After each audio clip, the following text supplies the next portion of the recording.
1% of dudes rapping, they ain't nice as me. 98% ain't live the same type of life as me. The judge gave me life and then they sent me where the life is be. That level 4 with depth and vice, the type of stuff they like to see. Two choices, fight or flee. I refuse to die a chump. I never been a mark, but damn, it's scary when that riot jump. I seen dudes cry, get pumped, and some sexually brutalized. Knew a dude who lost his life and he was only doing 5 year-long racial fights when homie all you do is ride. Lonely days and nights up in a hole causing suicide. From the moment you arrive, you see the Mexican mafia, AB skinheads with big giant swastikas, pro-black philosophers, the BGF, the Kumi, and Muslims who will murk you from the nation to the Sunni. That MS was loony, quick to ride up on they rival. Even Christians went to church, hide knives up in they Bible. Political and tribal, the Crips and Damus, the Long Beach, the Hubs and the Dubs and the Grooves, the IE, the Bakersfield, the Dago Pyrus, the hustlers quick to roll, the gangsters gon' move, whatever click. Say what's cracking out there, YouTube? It's your boy 16 to life, and I'm back like I'm on a parole violation. Yard down! Let's hop into this story. Now, this story right here, I can't remember the particular year, though. Somewhere probably up in about 2006, 2007, somewhere up in there. I'm at CMC East. Now, so when I get there, you know, normally what I do is, back in those days, I used to be on the basketball court a lot, you know, so I hit the basketball court, man. And so in the course of me going out there playing ball, I ended up meeting this cool dude, man, and his real name is JoJo. JoJo was from West LA. He didn't gangbang or nothing, no, just a cool, you know, cool brother. So me and him, we be chopping up from time to time and shit. He was a real cool dude. Now, so, you know, I'm out there balling and stuff every day. I go hit the court, I'm balling, I'm doing my thing out there. So I'm meeting these dudes, and a lot of my relationships was formed on the basketball courts or rapping, you know, the cats who used to rap, because that's what I used to do. There's another dude out there, he was a blood, I don't even remember where he's from, and I know his name, but I ain't gonna put his name out there. So for the purpose of this story, we gonna call him Tough Guy. And why I call him Tough Guy, because he's one of them dudes on the basketball court, always talking unnecessarily tough, you know what I'm saying? One of them dudes that hate to lose, calling these bogus and bullshit fouls, you know, don't want to, oh man, your foot on the line, you'll shoot a 3-pointer, you ain't nowhere near the line. He talking, oh, your foot on the line, and one of them, man, a motherfucker did not foul me, and then, you know, he didn't play that good, so he's one of them cats who, you know, he'd have to go check out the basketball or something to get picked, you know what I'm saying? He ain't gonna come out there to motherfucker, gonna pick him automatically, you know what I'm saying? So he had to basically, you know, so that one game that he played, it meant something to him, because, you know, he already know he ain't supposed to get picked up no more. Plus his attitude, he be putting bullshit in the game, you know, we out there trying to ball, have fun, he calling these bogus calls or whatever. So anyway, like I say, man, Tough Guy, he out there, you know, playing and doing his thing and, you know, messing the game up. Then every time he lose, he on the sideline talking shit, should have passed it to him and all this old crazy now. So at CMC, they had 2 different buildings. You know, they had, I believe it was the one building that I was in, then they had the 2 building. And the buildings is basically like this. You walk up like about 4 or 5 stairs, you go right in, and when you get in, it's a podium. At the podium right there is the guard. He sits there, the CO. Now, the building kind of reminded me of like these college dorms, because you go, they call them the low side and the high side. So it was like a hallway, man. The hallway might have been about 4 or 5 feet, maybe 6 feet apart, and it was cells on each side. So going down, it would be cells from like maybe number 1 to like maybe 26. And then on the other side of the hallway, it would be 27, and it would come back up to 49. Now, when you got to 49 was like it was the very last cell. And it was right maybe about 6 or 7 feet away from the podium. Then on the other side, they would call it the high side. Then the cells would start at 50 and go all the way down to like somewhere about 75, and then come back all the way down on the other side to 99. So they would call it the low side and the high side, you know. Now, CMC was cool and because this prison right here, now the cells was extremely small, you know what I'm saying? But, you know, he had a lot of freedom at this prison that you didn't have at other prisons. And also, we had a key to our cell. We could go in and out as we please. Now, the cell, the door had a little like window in the door, maybe about this big or whatever. And they used to give us these little trays, these box lunch trays. And we could take the back of the cardboard that supported the food in the tray, we take that up, fold it up, and put that in the window. It would block out the window to give us some privacy, you know, in the case we in there taking a shit or whatever, you know. So also, it was like I would take a greeting card when people would send me cards, you know, for Valentine's Day or birthday cards. They would fit perfect up in there. So I'm just trying to give y'all an idea how big the window was. You know, you could put that greeting card in the window. It would fit just fine. You'd bend it a tiny bit, and it would block the window up. So, you know, that way you'd have a little privacy or whatever. So, you know, like I say, during the course of this time, too, me and my boy JoJo, we done got cool and shit, you know. Now, JoJo had a celly.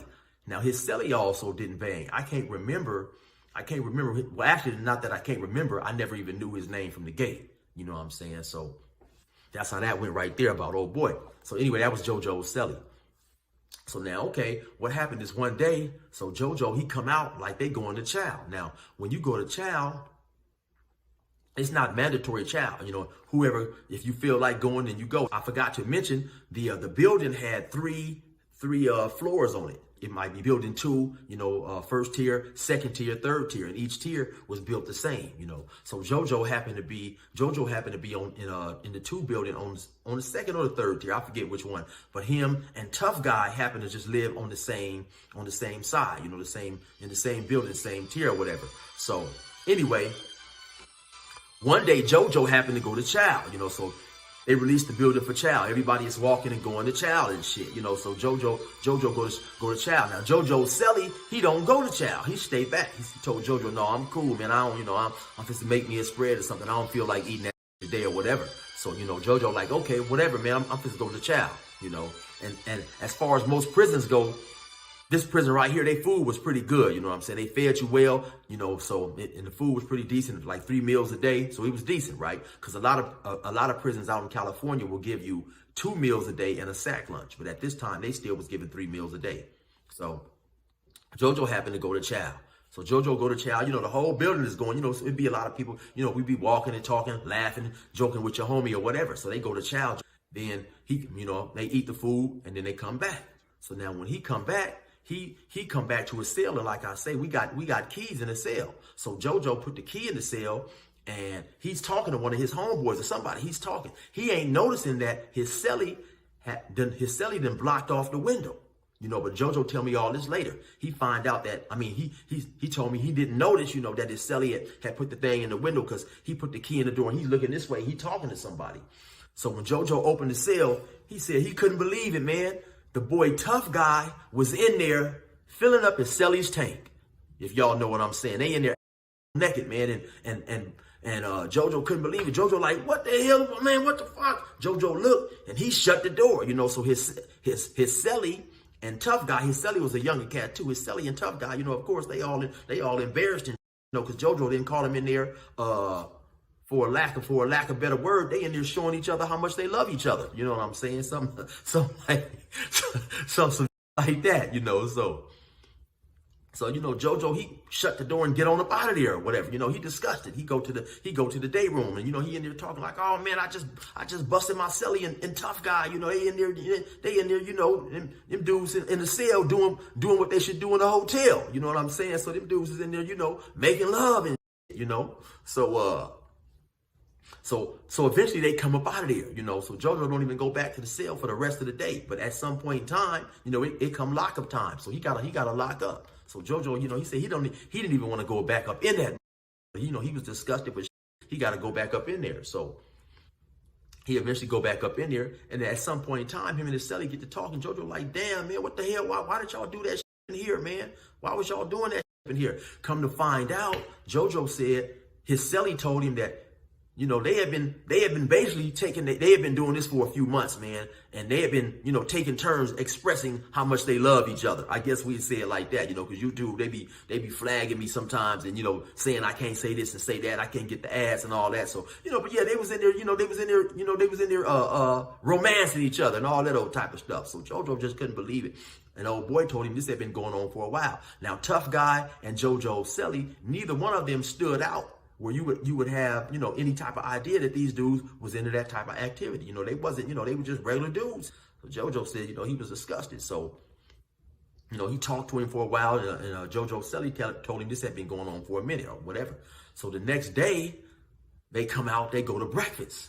Now, when JoJo coming back from breakfast, all of a sudden, Tough Guy and his celly, they rush him. You know, they jump him. They double team him and go. JoJo ain't got no idea this is coming. So they go to squabbing right there in the middle of the hallway in the building. And eventually, the police see it. The police hit the alarm. You know, yard down, yard down. The police run down there, man, and they cuff him up, take him all to the hole.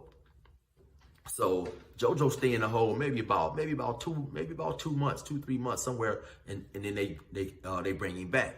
But the plan was with Tough Guy and JoJo Celly, it was basically now them dudes is embarrassed, so they trying to get up off the yard, you know. So they never came back. They ended up getting transferred up out of there. And like I say, dude didn't want to be, especially Tough Guy. You know, Tough Guy was a blood, and so you know I guess people didn't know that about him. And he was embarrassed that he got caught. He didn't want to deal with the embarrassment. So they rushed JoJo, you know, just trying to get up out of there, man. So, you know, it's a lot of crazy stuff that go on in the pen, man. And my boy JoJo, he was real in the head about it, man. He was like, chill, man. Why did they do me like that, man? Why did I have to see that, man? I didn't want to see that. But it was funny because he was serious. You know, he was like, man, that was cold, chill. Why did they let me see that? He wasn't tripping on them rushing him as much as he was just seeing the act. I guess the act was stuck in his mind. You know, they in there. He said, man, I can't even write a letter no more. They in there bent over the desks. He said, man, I ain't wrote a letter in months. I can't even get over there. You know, but we got like cleaning supplies and disinfectant and all that type of stuff. So of course he cleaned it. But he's just like, chill, I can't even get over there, man. So, you know, that was a funny story, man. It just came to my mind a couple of days ago, man. So I wanted to give y'all that story right there and let y'all know, man. Everything ain't what it appears, you know what I'm saying? So y'all stay safe, man. Resume normal program.